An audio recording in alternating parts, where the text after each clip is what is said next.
माँ सरस्वती के चरणों में कोटिशः वंदन। जिनके मार्गदर्शन में हम अपना विद्यार्थी जीवन अभी चल रहा है, ऐसे दिव्य चाणक्य के समान यहाँ उपस्थित सभागार में सभी प्राध्यापक गण, इस महाविद्यालय के सम्राट, इस महाविद्यालय को सुचारू रूप से चलाने के लिए हमारे इस महाविद्यालय के प्रधान आचार्य आदरणीय श्री बघेल सर को भी सादर मेरा प्रणाम। अभी बहुत देर से कहा जा रहा था कि तालियां नहीं बज रही है, तालियां नहीं बज रही है। अब देखो तालियां कैसे बजती है कि जिनके चेहरे पर मुस्कुराहट नहीं उनके हृदय में गम होते हैं। जिनके चेहरे पर मुस्कुराहट नहीं उनके हृदय में गम होते हैं। जो चलता नहीं साथ में उनके जीवन में कभी नहीं सम होते हैं। और तालियां वो नहीं बजाता जिनके हाथों में नहीं दम होते हैं।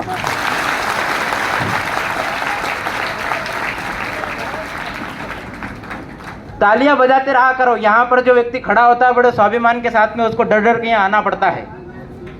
मुझे विषय दिया गया है कि हमारे मध्य प्रदेश में रहने वाले ऐसे क्रांतिकारी जिन्होंने इस भारत भूमि पर जन्म लिया और इस मध्य प्रदेश को धन्य किया।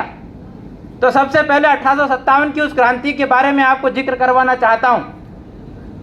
हमारे पास की धरा, जिसको महाभारत काल में कुंदनपुर के नाम से जाना जाता था, जिसका नाम आज वर्तमान में हम जरा बोलते हैं, वहां का एक राजा, एक सम्राट, जिसका नाम था, जानते हैं आप लोग, महाराणा बख्तावर सिंह।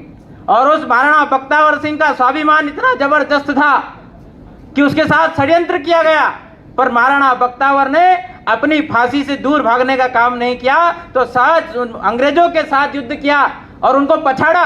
और पछाड़ने के बाद में अपनी छावनी से उनको निरुत्तर करके लौटना पड़ा। परंतु कहता ना, घर का भेदी लंका ढाए। वो घर का भेदी अपने ही यहाँ का रहने वाला व्यक्ति उस अंग्रेजों के साथ में षड्यंत्र करता है और महाराणा बख्तावर सिंह को फांसी की सजा होती है। यदि महाराणा बख्तावर सिंह के जीवन को याद करना है तो आज आप लोगों को बता रहा हूं, वहां पर एमवाई के अंदर जो द्वितीय गेट है, उस ओर से, उस गेट के पास में एक बहुत बड़ा नीम का पेड़ है। वो नीम का पेड़, जिस महाराणा बख्तावर सिंह को उस नीम के पेड़ पर फांसी दी गई, वहां जाकर हम उनको प्रणाम कर सकते हैं। ऐसे रानी अवंतीबाई, रानी लक्ष्मीबाई, तात्या टोपे और हमारे ही पास के रहने वाले 23 जुलाई 1906 को जिनका जन्म हुआ, ऐसे महान चंद्रशेखर आजाद, जिनका जीवन हमको पढ़ना चाहिए। 15 वर्ष की आयु में जिस विद्यार्थी, आज 15 वर्ष की आयु का विद्यार्थी केवल 9वीं कक्षा में पढ़ता है और मोबाइल चलाने के अलावा कुछ नहीं करता है, वो 15 वर्ष की आयु का एक नन्हा सा बालक केवल मैदान में खड़े होकर भारत माता की जय, वंदे मातरम के जयघोष करते हुए अपने पीठ पर 15 बेत खाने की ताकत रखता है। ऐसा वो चंद्रशेखर आजाद भाभरा का रहने वाला। चंद्रशेखर आजाद की कहानी जब हम सुनते हैं, 5 मिनट में समय रखना संभव नहीं है, फिर भी समेटने का प्रयास करूंगा कि चंद्रशेखर आजाद जब अल्फ्रेड पार्क के अंदर घिर गए, हम कहते हैं चंद्रशेखर आजाद बंदूक जब पास में रखते हैं, उसकी कहानी क्या है हम लोग नहीं जानते। वो चंद्रशेखर आजाद की बंदूक क्या थी, जिसका नाम था, कोई जानता है उसका नाम क्या था? चंद्रशेखर आजाद की बंदूक का नाम था बमतुल बुखारा।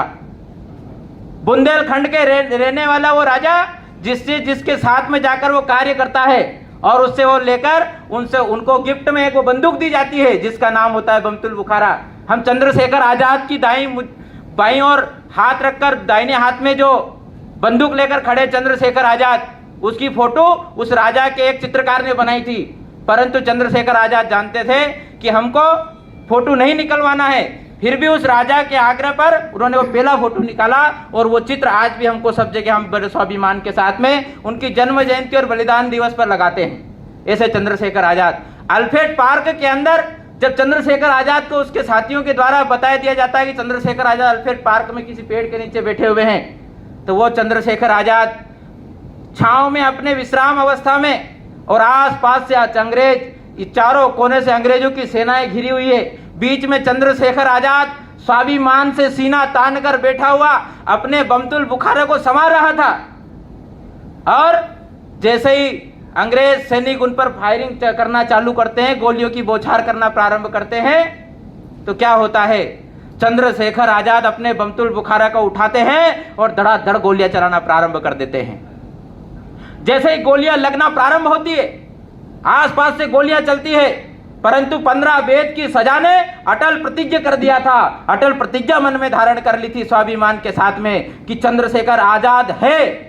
उसी समय उनका नाम पड़ गया था आजाद। चंद्रशेखर आजाद है, था और रहेगा। उस नारे को सत्य अर्थ करने के लिए चंद्रशेखर आजाद ने जब अंतिम अपने बमतुल बुखारा की गोली बची तो चंद्रशेखर आजाद ने देखा कि अब इस गोली का उत्तर यदि मैं किसी को मारता भी तो एक ही गोली है, परंतु मन में वो दृढ़ प्रतिज्ञा धारण किए हुए थे चंद्रशेखर आजाद। और चंद्रशेखर आजाद ने इस जगत जननी भारत माता की मिट्टी को उठाया और अपने मस्तिष्क से लगाकर अपनी पहली गोली, अपनी अंतिम गोली अपने कनपट्टी पर मार दी और 27 फरवरी 1931 में इस भारत माता के लिए बलिदान हो गए। ऐसे चंद्रशेखर आजाद आदरणीय ने महापुरुष तो बहुत सारा है, उनके जीवन को पढ़ना हमारे बस की बात नहीं है, क्योंकि जिन्होंने अपने जीवन में इतने बड़े बड़े कार्य किए हो 15 वर्ष की आयु में, उनके जीवन को पूरा रख पाना संभव नहीं है। अभी मैं एक मित्र से पूछ रहा था कि हमारे यहाँ के महापुरुष कौन कौन से हुए, तो उनने तुरंत तपाक से मुझे उत्तर दिया कि भगत सिंह। ये हमारे युवाओं की स्थिति है। हम कहते हैं कि हमारा भारत 68% युवाओं का देश है, पर आज है क्या? एक छोटी सी कविता रखता हूं, उसमें कुछ महापुरुषों का जीवन रखता हूं, वो महापुरुषों का जीवन आप तक पहुंच जाए तो मुझे बताना कि स्वाभिमान की यह धरा। तालियां कमजोर नहीं चाहिए, बजाना तो सब, नहीं तो एक भी मत बजाना। मैं लग जाऊंगा कि मैंने अपनी कविता में सार्थकता नहीं लिखी थी। आदरणीय हिंदी के सभी प्राध्यापक यहाँ बैठे हुए, उनके सामने इस कविता को जचने के लिए रखता हूं कि स्वाभिमान की यह धरा विक्रम का सिंहासन बोला है। स्वाभिमान की यह धरा विक्रम का सिंहासन बोला है। महाराजा भोज का वह पराक्रम महाकाल ने चिंतन रस घोला है। स्वाभिमान से लड़े सदा, स्वाभिमान से लड़े सदा, भरत भूमि जिनको प्यारी थी, नरमुंड गलमाल डालकर भारत माँ की आरती उतारी थी। नरमुंड गलमाल डालकर भारत माँ की आरती उतारी थी। राम कृष्ण से लेकर, क्या थे वो वीर? राम कृष्ण से लेकर बचपन में जिन्होंने देशभक्ति के पौधे रोपे हैं, राम कृष्ण से लेकर बचपन में जिन्होंने देशभक्ति के पौधे रोपे हैं, भारत को स्वतंत्र कराने खातिर, भारत को स्वतंत्र कराने के खातिर मैदान में आए तात्या टोपे हैं। भारत को स्वतंत्र कराने खातिर मैदान में आए तात्या टोपे हैं। क्या थी ये नारी जगत का? आज विश्व में कहा जाता है कि नारी शक्ति को प्रथम होना चाहिए, तो नारी क्या थी हमारे देश की, हमारे मध्य प्रदेश की? हम गौरव और स्वाभिमान के साथ कहते हैं कि हमारे देश की नारी क्या थी। तब मैंने लिखा कि अंग्रेजों ने रामगढ़ पर किया आक्रमण, अंग्रेजों ने रामगढ़ पर किया आक्रमण, तलवार रामगढ़ पर अंग्रेजों ने किया आक्रमण, तलवार की चमक आई थी। क्या चमक थी उस स्वाभिमानी नारी की? सुनना कि रामगढ़ पर किया आक्रमण, तलवार की चमक आई थी। हिन हिनाया था जब अश्व, अश्वों की टाप से गौरव की दी सुनाई थी।